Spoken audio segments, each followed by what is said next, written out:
നമ്മുടെ ഓണം എക്സാം എങ്ങനെ ഉണ്ടായിരുന്നു എന്ന് ചോദിച്ചു കഴിഞ്ഞാൽ നമ്മുടെ പല മക്കൾക്കും പല ഒരു മിക്സഡ് റെസ്പോൺസ് ആയിരിക്കും അല്ലേ.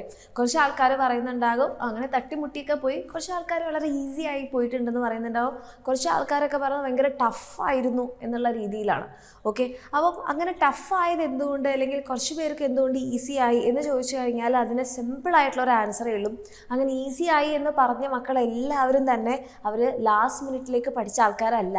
അവർ സ്റ്റാർട്ടിങ് മുതൽ തന്നെ നല്ല രീതിയിൽ പ്രിപ്പയർ ചെയ്ത് ആൻഡ് അതിനനുസരിച്ച് ക്വസ്റ്റ്യൻസ് ഒക്കെ പ്രാക്ടീസ് ചെയ്ത് എക്സാംസ് ഒക്കെ അറ്റൻഡ് ചെയ്ത് ലാസ്റ്റ് മിനിറ്റിൽ യൂട്യൂബ് ക്ലാസ് ഒക്കെ കണ്ട് റിവൈസ് ചെയ്തിട്ടുള്ള മക്കളാണ്.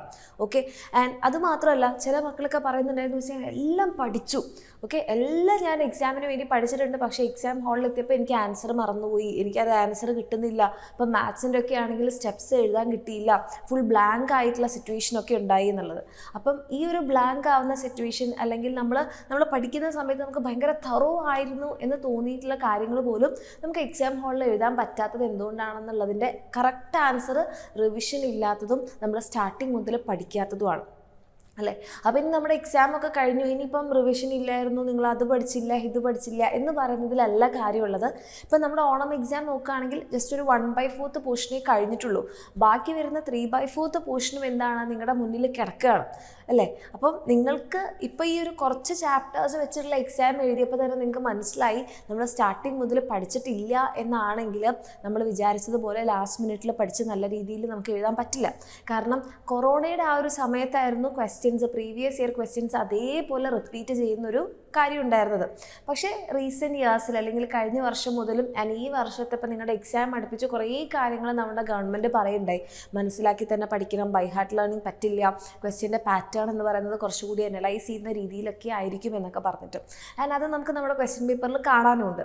അപ്പം നിങ്ങൾ ഇതിൽ നിന്ന് എന്താ മനസ്സിലാക്കേണ്ടത്, സ്റ്റാർട്ടിങ് മുതൽ തന്നെ ചാപ്റ്റേഴ്സൊക്കെ പഠിച്ച് കോൺസെപ്റ്റ് മനസ്സിലാക്കാതെ ലാസ്റ്റ് മിനിറ്റിൽ ബൈ ഹാർട്ട് ലേണിംഗ് കൊണ്ടോ ലാസ്റ്റ് മിനിറ്റിലെ പ്രഡിക്ഷൻ മാത്രമോ നമുക്ക് മാർക്ക് തരില്ല, ഉറപ്പിക്കാൻ നമുക്ക് മാർക്ക് തരില്ല.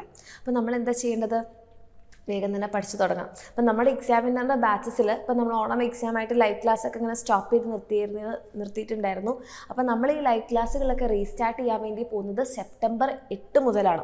അതായത് നിങ്ങളുടെ ഓണം എക്സാമൊക്കെ കഴിഞ്ഞ് നിങ്ങളൊന്ന് ചില്ലായി ഒന്ന് സമാധാനമായി ഓണം സെലിബ്രേഷനൊക്കെ കഴിഞ്ഞ് സെപ്റ്റംബർ 8 മുതൽ നമ്മുടെ ലൈവ് ക്ലാസ്സുകൾ റീസ്റ്റാർട്ട് ചെയ്യുന്നുണ്ടാകും. അപ്പം ഇനി മുതലുള്ള പോർഷൻസ് എങ്കിലും കറക്റ്റായിട്ട് പഠിച്ച് നിങ്ങളുടെ എക്സാമിന് വേണ്ടിയിട്ടുള്ള ക്വസ്റ്റ്യൻസ് ഒക്കെ ചെയ്ത് അല്ലെ മോഡൽ എക്സാം ഒക്കെ അറ്റൻഡ് ചെയ്ത് നിങ്ങളുടെ എക്സാം ടൈമിൽ നിങ്ങൾക്ക് റിവിഷനൊക്കെ ചെയ്ത് അങ്ങനെ നിങ്ങളുടെ മെമ്മറി സ്ട്രോങ് ആക്കുന്ന രീതിയിൽ കോൺസെപ്റ്റ് ക്ലിയർ ആക്കി പഠിക്കണമെന്നുണ്ടെങ്കിൽ എൻ്റെ കുട്ടികൾക്ക് എന്ത് ചെയ്യാം, വേഗം തന്നെ നമ്മുടെ താഴെ കാണുന്ന നമ്പറിൽ മെസ്സേജ് ചെയ്ത് അഡ്മിഷൻ എടുക്കാം. അത് ഓഗസ്റ്റ് 28 മുൻപാണെങ്കിൽ നിങ്ങൾക്ക് എന്തുണ്ടാകും, 5% നമ്മുടെ ഓണം ഓഫറും കിട്ടുന്നുണ്ടാകും. അപ്പോൾ ഈ രീതിയിൽ അഡ്മിഷൻ എടുത്തു കഴിഞ്ഞാൽ 2 കാര്യങ്ങളുണ്ട്. ഒന്ന് ഓണം ഓഫർ നിങ്ങൾക്ക് ഉണ്ടാകും, രണ്ടാമത്തേതായിട്ട് നിങ്ങൾക്ക് എന്ത് ചെയ്യാം, ഇതിന് ശേഷം നമ്മൾ റീസ്റ്റാർട്ട് ചെയ്യുന്ന ലൈവ് ക്ലാസ്സുകളൊന്നും മിസ് ചെയ്യില്ല. അതുമാത്രമല്ല ഓഗസ്റ്റ് 28 മുമ്പ് നിങ്ങൾ അഡ്മിഷൻ എടുക്കുകയാണെങ്കിൽ നിങ്ങൾക്ക് അവിടെ ഒരു ഓണം വെക്കേഷൻ ഒരു കുറച്ച് സമയമുണ്ട്. സെപ്റ്റംബർ 8 നമ്മൾ റീസ്റ്റാർട്ട് ചെയ്യുന്നത്. അപ്പോൾ അതിൻ്റെ ഉള്ളിൽ നിങ്ങൾ ഏതെങ്കിലും ചാപ്റ്റേഴ്സ് ഒന്നും പഠിച്ചിട്ടില്ലെങ്കിൽ അവിടെ ഓൾറെഡി റെക്കോർഡഡ് ക്ലാസ് ഇരിപ്പുണ്ട്, അല്ലെങ്കിൽ നോട്ട്സ് ഇരിപ്പുണ്ട്. അത് വെച്ചിട്ട് നിങ്ങൾക്ക് എന്ത് ചെയ്യാം, നമുക്ക് ക്ലാസ്സുകളൊക്കെ കണ്ട് നമ്മൾ ആ ഒരു ബാച്ചിൻ്റെ കൂടെ തന്നെ ആ ട്രാക്കിൽ നിങ്ങൾക്ക് കയറാൻ വേണ്ടി പറ്റും. അപ്പോൾ ഈ രീതിയിൽ എൻ്റെ കുട്ടിയൊക്കെ പഠിക്കണം എന്ന് ആഗ്രഹം ഉണ്ടെങ്കിൽ വേഗം തന്നെ താഴെ കാണുന്ന നമ്പറിൽ മെസ്സേജ് ചെയ്യുക, അഡ്മിഷൻ എടുക്കുക. All the best.